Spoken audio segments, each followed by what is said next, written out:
는 우리 사회의 양극화 문제의 완화 방법과 또 구체적 해결 방안에 대해 말씀해 주기 바랍니다. 먼저 박종희 후보부터 답변을 듣도록 하겠습니다. 네, 양극화 문제는 참으로 가슴 아픈 문제이고 해결하기가 참 어려운 문제입니다. 세계적인 추세가 이 부의 빈익빈 부익부가 그전보다 더 커지기 때문에 이런 현상이 나타나는 거고요. 부의 집중이라든가 소득 분배의 불균형 이런 문제 때문에 나타나는 것이죠. 그래서 조세 정책보다는 소득 분배를 개선하는 것이 해법이다 이렇게 생각합니다. 이를 또 최저임금을 또 좀 올리고 같은 일을 하면서 임금 격차가 나는 문제, 이 정규직과 이 비정규직의 문제 이런 부분도 양극화 해소의 하나의 방법이 될 수가 있고요. 그다음에 직업훈련 바우처 제도를 확대해서 이 생산성 격차를 좀 축소하는 임금 격차의 원인이 대기업과 중소기업 간에 이렇게 나지 않습니까? 또 정규직, 비정규직 또 이런 부분에서 있고요. 그래서 이런 부분에 대해서 훈련 희망자가 훈련 기관을 선택할 때 훈련 바우처를 준다 하는 이런 문제도 좀 필요한 것 같습니다. 무엇보다도 공교육을 강화해서 교육의 문제로다가 양극화가 커지는 그런 문제를 좀 해소했으면 싶습니다. 그리고 이건 또 우스운 얘기지만은 돈이 없어도 행복하게 살 수 있다는 이런 부분도 교육을 통해서 고취시켜 주는 게 좋은 것 같습니다. 예, 이찬열 후보 답변하시죠. 네, 돈이 없어도 행복하게 살 수 있다. 우리 사회가 그럴 수 있나요, 지금? 저는 불가능한 사회라고 봅니다. 돈이 좀 있어야 이제 행복하게 사는 거지. 지금 금수저, 흑수저 얘기하셨는데 이것을 과연 정말 어떻게 풀어나가야 될지. 과연 양극화 모든 분들이 양극화를 얘기를 하는데 정부 정책 위반자들은 과연 양극화를 해소하기 위해서 무엇을 하고 있는지. 대표적인 예로 담배값, 담배세 2,000원 이상 시켰죠. 저는 반대했습니다. 뭐 표절하기보다도 이게 잘 사는 사람들은 보니까 많은 분들이 담배 안 피더라고요. 피더라도 좋은 담배 피시고. 이 서민들이 피는 2,500원짜리 담배에다가 2,000원씩 세금 붙여갖고 지금 4,500원 갑니다. 이런 정책 펴갖고 이게 양극화를 좀 줄일 수 있겠습니까, 이거? 또 대기업 일방적으로 도와주기 퍼주기 시켜갖고 대기업에서 유보금을 500조에 갖고 있던 걸 이 정부 들어와갖고 지금 700조가 넘어가도록 돈 안 쓰고 그 돈을 투자를 해야 되는데 그 돈을 투자를 안 하니까 대기업은 대기업대로 살만 찌고 국민들은 국민들대로 청년은 청년대로 사회는 사회대로 양극화가 점점 더 심화되는 겁니다. 이거 정말 정부 정책 위반하는 사람들 정신 바짝 차려야 된다고 생각합니다. 예, 김재기 후보 답변하시죠. 예, 김재기입니다. 사회 양극화 해결 방안으로 사회 양극화 문제 해결에서 거대 담론은 보다는 저는 고용 흡수력이 높은 서비스 산업을 적극 육성해야 한다고 생각합니다. 양극화는 소득과 고용의 불평등에서 시작된다고 볼 수 있는 상황에서 저는 장안구민을 위한 취업과 창업을 위해 인터넷 쇼핑몰을 만들었고 또한 지역 개발을 통한 장안구 통합 종합복지센터를 추진하여 장안구의 보편적 복지 정책을 통하여 사회적 불균형을 해소하는 방안을 준비한 것입니다. 그리고 사회 양극화 방안에 대해서 좋은 말씀 하셨는데 저도 직업, 성별, 학력의 양극화가 해소돼야 된다고 보면서 양극화에 그래도 해소의 보탬이 되는 것은 실업률을 낮추는 것입니다. 일자리를 만드는 것입니다. 예, 이상입니다. 예, 방금 새 후보자의 그 양극화 해소 방안에 대한 다양한 의견 제시가 있었습니다. 방금 답변한 내용을 토대로 해서 각 후보자께서 다른 후보자에게 추가 보충 질문을 하는 순서를 갖도록 하겠습니다. 제일 먼저 박종희 후보께서 이찬열 후보와 김재기 후보에게 차례로 질문할 수 있는 순서를 드리겠습니다.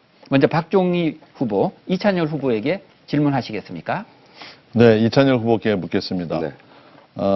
담배값을 올려서 양극화가 심해진 겁니까? 담배세입니다. 담배세 문제를 말씀하셨는데 지금 최저임금 문제 말이죠. 최저임금 문제를 더민주당은 10,000원까지 단계적으로 인상한다고 했습니다. 이럴 경우에 대기업 같은 경우에는 견디겠지만 영세 자영업자라든가 또 중소기업의 경영난 악화가 이제 불보듯 뻔한데 다른 대책이 있는 건지 말씀해 주시기 바랍니다.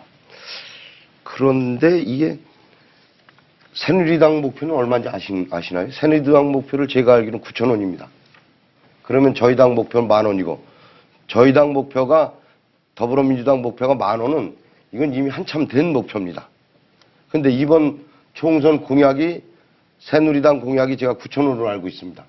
그럼 불과 1,000원 사이인데 차라리 1,000원 더해서 10,000원으로 같이 하면 되지.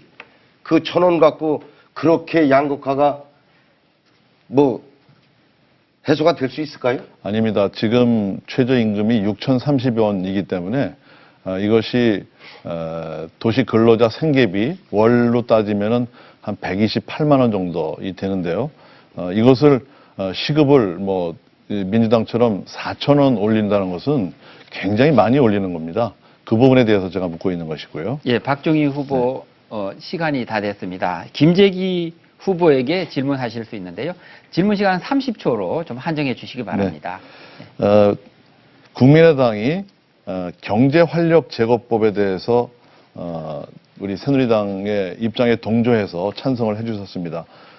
지금 청년 일자리 문제를 해결할 수 있는 가장 큰 방법이 2020년까지 일자리 69만 개를 만들 수 있는 서비스산업발전기본법이거든요. 민주당이 반대하고 있습니다. 국민의당에서는 찬성할 용의가 있는지 말씀해 주시기 바랍니다. 예, 답변하시죠. 예, 청년 일자리 70만 개 말씀입니까? 그렇습니다. 예. 저는 이야기가 나오면 서비스산업발전기본법.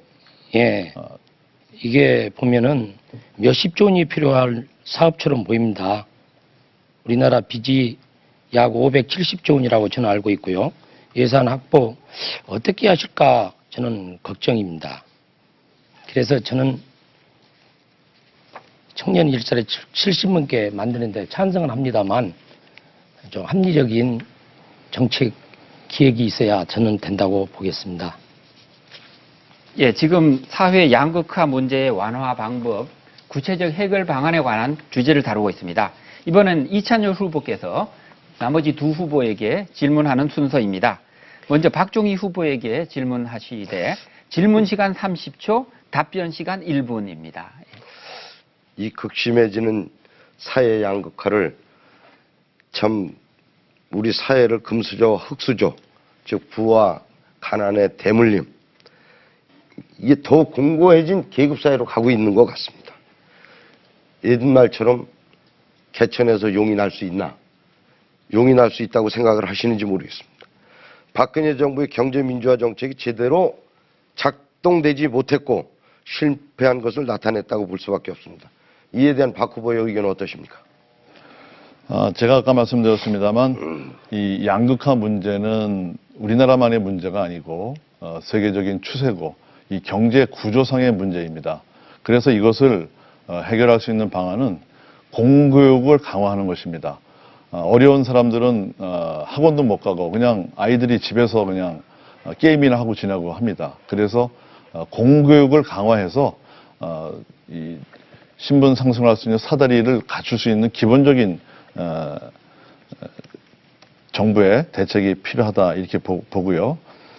그 다음에 같은 노동을 하면서 임금을 다르게 받는 대기업과 중소기업 또 정규직과 비정규직 문제를 해결하려면 그러면 노동 개혁을 통해서 박 후보님 잠깐만요. 아니 지금 제 정부의 질문 얘기를 제 답변 시간 아닙니까? 제가 주관하는 거 아닌가요?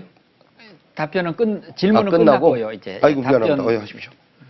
시간 다 지나갔는데 좀 더 하세요. 네. 뭐 요지는 취지는 전달이 된 것으로 봐도 되겠습니다. 이찬열 후보, 네. 김재기 후보에게 질문하시겠습니까? 김재기 후보님, 지금 우리나라 국가부채가 조금 전에 얼마라고 얘기하셨어요? 500 몇 조라고요?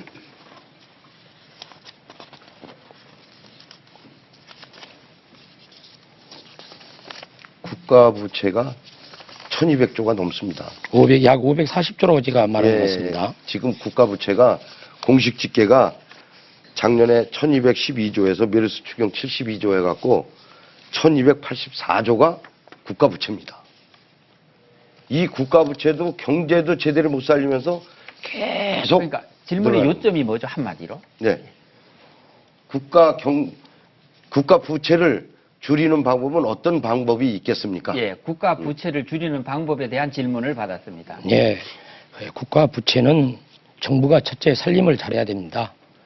국가 채권을 발행한다든가 이렇게 하면은 안 됩니다.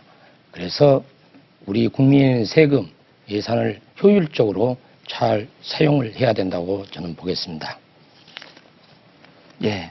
이번 순서는 국민의당 김재기 후보께서 다른 두 후보에게 질문할 수 있는 순서입니다. 예, 먼저 박종희 후보에게 질문하시겠습니까? 예, 사회 양극화 해결 방안 참 어렵습니다. 예를 들어서 돈을 못 번 사람은 0이지만 버는 사람은 100만 원, 200만 원, 300만 원 차이가 너무 크지 않습니까? 그래서 양극화는 이렇게 무서운 거다. 저는 그렇게 봤을 때 대기업과 중소기업 양극화 해소 방안에 대해서 아신 대로 말씀해 주시면 감사하겠습니다. 예, 대기업의 부의 편중이 이제 심해지고 있습니다. 하청업체에 대한 이 가불관계 또 대금 지급의 지연이라든가 이런 것 때문에 점점 그런 것들이 심해지고 있죠. 정부에서 이런 그 하청 관계라든가 이거에 대한 제도 개선을 좀 해야 되고요. 그다음에 파견 근로자의 문제도 심각합니다. 이 대기업에서 중소기업의 어떤 횡포하는 부분에 대해서 공정거래법의 엄격한 적용을 통해서 이것을 막아야 되고요. 그다음에 대기업 그 근로자의 그 노조 문제도 이번에 노동개혁을 통해서 우리 정부에서 하고 있습니다만 원활하게 해결이 안 됐고 특히 야당의 반대가 심해서 해결이 안 되고 있습니다. 예, 김재기 후보, 이찬열 후보에게도 질문하시겠습니까? 예, 이찬열 후보님께 여쭈겠습니다. 사회 양극화 해결 방안으로 보면은 양극화가 발생한 곳에도 여러 가지가 있습니다만 계급 간 임금 차이가 큽니다. 어떻게 하면은 계급 간 임금 차이를 극복하고 해소할 수 있는지 아신 대로 말씀해 주시기 바랍니다. 양극화는 뭐 여러 가지 요인 때문에 양극화가 발생하지만 계급 간의 양극화는 어느 정도 용인이 돼야 될 거라고 생각을 합니다. 그거는 이제 근무 연한이라든가 연수라든가 경력이라든가 이런 거에 따라서 계급의 차이는 뭐 인정 안 할 수가 없는데 그런 차원에서 오는 것은 뭐 좀 인정할 수 있더라도 실질적으로 인간이 평등하다는 인간의 기본적인 존엄성에는 해가 되면 안 될 거라고 생각을 합니다. 그리고 항상 우리가 얘기하지만 기업에서도 하후 상방 얘기를 많이 합니다. 하후 상방. 그것도 내용으로 얘기를 해야 된다고 저는 생각합니다.